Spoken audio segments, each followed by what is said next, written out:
Olá, turma, tudo bem com vocês?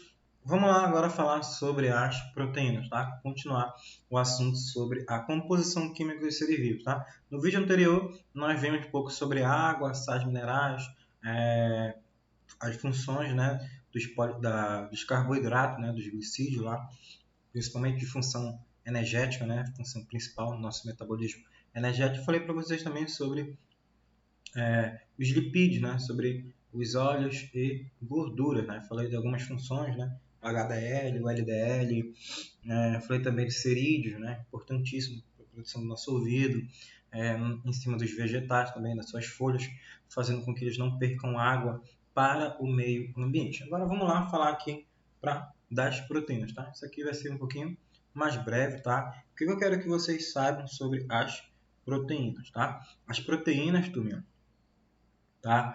Ela tem como funcionamento celular através das... Hoje é de conhecimento básico da biologia molecular que todo o funcionamento celular se dá através das proteínas e suas múltiplas interações. São tão fundamentais que, em média, representa cerca de 70% da massa seca. Lembra que eu mostrei para vocês lá no início do metabolismo? Eu falei, se você tirar a água, deixar somente a massa seca, nós vamos ter quase 70% de proteína no nosso organismo, né? Agora, se tiver com água, 70% de água, que é a massa absoluta, quando a gente tem água. A massa seca, quando você retira a água e tem somente lá proteínas, lipídios, né? Carboidratos. Então, se você retirar a água, 70% do nosso organismo, meu Deus, eu estou com esse soluço, é feito de proteína, ok? E ao longo do tempo, né, ao longo do estudo, por exemplo, lá no início do século XIX, a clara do ovo era um dos materiais orgânicos mais estudados. Por que eles estudavam? Porque eles queriam saber a sua mudança, como é que ela era líquido, transparente e depois ficava aqui, ó, de uma forma, a canetinha, ficava aqui, ó, nessa forma branca, né? O que acontecia? Qual era essa capacidade dela mudar? Okay? E o cientista considerava muito curiosa a característica que o albume, do latim branco, né, tem de mudar de uma substância transparente e viscosa a outra branca e rígida com o aumento da temperatura. Muitos compostos como esse, encontrados em diferentes organismos, foi dado o nome de albuminoides. Em 1838, por sugestão de Berzelius, o químico Gerardo Simodoux usou pela primeira vez o nome proteína, do grego protos, primeiro, né, primitivo. Tá? Então a proteína ela é importantíssima. Quando nós formos estudar sobre os ácidos nucleicos, nós vamos ver lá que quando há a produção do DNA, o DNA se duplica, ele vai se duplicar, ele vai dar origem ao RNA. Qual é a principal função do RNA? Ir lá para o ribossomo para que haja a produção de proteínas, que as proteínas são fundamentais para o funcionamento do nosso organismo. Tá? São diversos tipos de proteínas, né? Formam lá aminoácidos que vão formar essas proteínas para o perfeito funcionamento do nosso organismo. Tá? A gente vai ver lá algumas proteínas que são produzidas, ok? E as proteínas são cadeias de aminoácidos. O que quer dizer isso? Quando você tem os aminoácidos, eles se unem, eles formam proteínas, tá?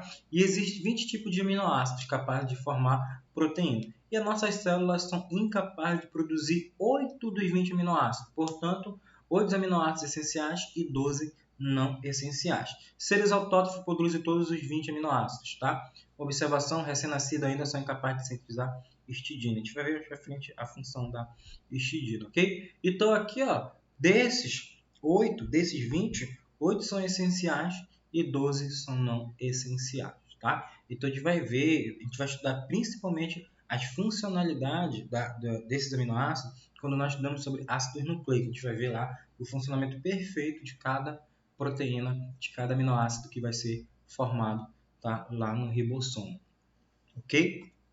E qual é a principal função da proteína que eu quero que vocês saibam?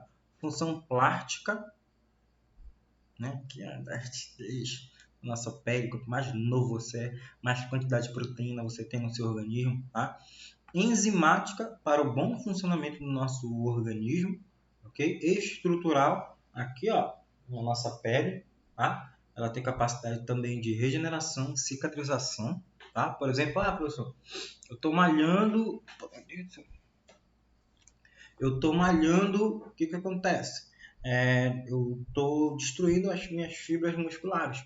Como é que eu faço para acontecer essa regeneração? Você precisa de proteína. É por isso que o cara que malha come bastante frango, né, que tem proteína, para que haja a regeneração muscular mais rápido, para que haja o crescimento também. Por isso que ele toma BCA.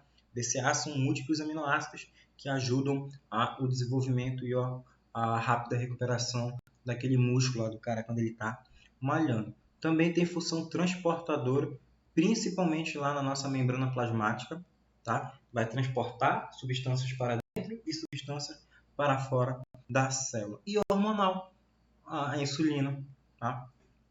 Função hormonal, controlar o metabolismo do açúcar no nosso organismo. Então, função plástica, enzimática, de reações enzimáticas do nosso organismo, estrutural, aqui, ó, nosso músculo, transportadora na membrana plasmática, e hormonal, somente lá a insulina, tá? No controle do açúcar.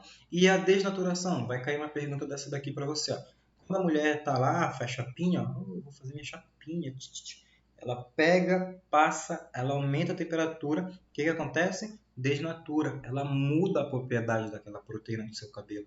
Por isso, quando molha, né, acontece aquele acidente trágico, ok? Então, ó, desnaturação, a temperatura, né, quando há o aumento, vai afetar a estrutura, né, espacial das proteínas, alterando a sua forma e, consequentemente, a sua funcionalidade. Então, muda. Por exemplo, aqui o ovo, proteína ativa, você joga na frigideira, a proteína ela fica inativada e quando há o resfriamento, ó, ela permanece desnaturada. Ó, você não consegue fazer com que ela volte ao normal na desnaturação reversível. Não tem como. Agora, uma desnaturação reversível, você tem. Ó, você tem a proteína ativa, você aumenta a temperatura, ela vai mudar, mas se há o resfriamento aqui, ó, ela volta ao normal. Mas na sua maioria vai ser irreversível. Do cabelo é reversível, né? Se não fosse, o cara já pensou ficar lá o paiol? Não, né? Então, quando faz a chapinha, o que acontece? Ela vai desnaturar. Ela vai quebrar aquela proteína do cabelo, fazendo com que ela fique, né, desregular, que ela perca a sua função. E molha, né? Por isso que ela fica daquela forma, ok? E enzimática, turminha, também chamada de catalisadores, que é catalisadores fazer com que aumente, tá, a funcionalidade, acelere nesse organismo. Tá? Opa, sem querer. Enzimas aceleram reações bioquímicas. É por isso, turminha, que quando você está se alimentando, você está almoçando. O correto é você comer, lá depois no final beber água. Por quê? Porque isso atrapalha a reação enzimática. Porque tem gente que come, né? É uma colherada, um copo de água, um copo de suco, uma copa de refrigerante. E isso altera o pH, tá? Altera lá o pH dos ácidos que estão sendo liberados. E isso faz com que você não faça a absorção alimentar mais para frente corretamente com todos os nutrientes, tá? Então, ó, enzimas aceleram reações bioquímicas, mas não sofrem nenhuma alteração na sua estrutura.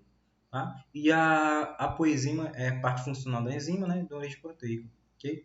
E o cofator normalmente é um íon metálico que exerce função de interação com o substrato. Tá? Substrato é onde aquela enzima, aquela proteína vai estar, tá? Onde acontecerá essa ligação e é onde irá acelerar a função, tá, desta proteína. E a coenzima normalmente é uma vitamina e serve como ativador de reações. Então, a coenzima ela vai ligar-se a essa proteína, fazer com que haja, né, um ativador, melhore, fique mais rápido.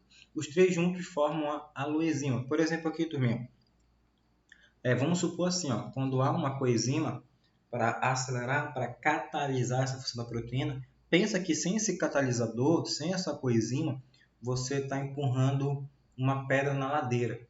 Pensa você empurrando uma pedra, não vai fazer bastante força? Vai. Quando você utiliza uma coenzima, quando você utiliza um catalisador para aumentar, é como se você estivesse empurrando aquela pedra numa rua reta. Então o gasto de energia é bem menor, porque vai acelerar a reação, fazendo com que trabalhe mais rápido. Okay? E fatores que afetam a atividade das enzimas, o substrato, tá? O aumento da concentração do substrato satura a ação da enzima, mas não a desnatura, que eu falei para vocês, quando você está comendo e bebendo água ao mesmo tempo. Então, vai aumentar o substrato onde aquela proteína está, fazendo com que não funcione normalmente, ok? Até atingir o seu ponto, ó, ela vai acelerar, aumenta a reação, mas quando chega nessa quantidade de substrato aqui, ó, ela chega no ponto de saturação. Ela não vai trabalhar melhor. Temperatura, tá? O aumento da temperatura provoca, a partir do ponto ótimo, a ineficiência da enzima e, posteriormente, a desnaturação. Quando acontece lá quando você aquece o ovo. Então, no ponto ótimo, ou então quando você está fazendo uma chapinha, fica excelente. Só que quando passa muito, aumenta muito essa temperatura, ela faz com que a atividade proteica caia, desnature, tá? Fazendo com que fique até mesmo irreversível. E o pH, a variação do pH, né, de ácido ou base, além do ponto ótimo, provoca a ineficiência da enzima e posterior à sua desnaturação. Então, quando você está se alimentando lá, aí você está se alimentando e você toma refrigerante, suco, alguma coisa, né, durante as colheradas, vai fazer com que possa mudar o pH. E se mudar o pH, vai fazer com que a enzima fique ineficiente, não consiga quebrar, não consiga fazer com que o seu metabolismo funcione corretamente. Então, qual é o normal? Professor, mas eu tenho um refluxo. Aí, felizmente, tem que beber água. Eu tenho refluxo. Se eu der 5 colheradas, eu me engasgo. Eu tenho que colher e beber água para poder o alimento descer. Ok, turminha? Então, ó, o que vai cair para vocês na prova na VGMAX sobre proteína? Principalmente essa parte aqui da desnaturação e a função. Ó, plástica, enzimática, estrutural, transportadora e hormonal. E lembre-se da desnaturação. Ocorre a desnaturação quando há, por exemplo, um aumento de temperatura e ela vai mudar a função dessa proteína. Beleza, turminha? Qualquer dúvida, manda mensagem no privado do WhatsApp. Beleza? Fui, até a nossa próxima aula.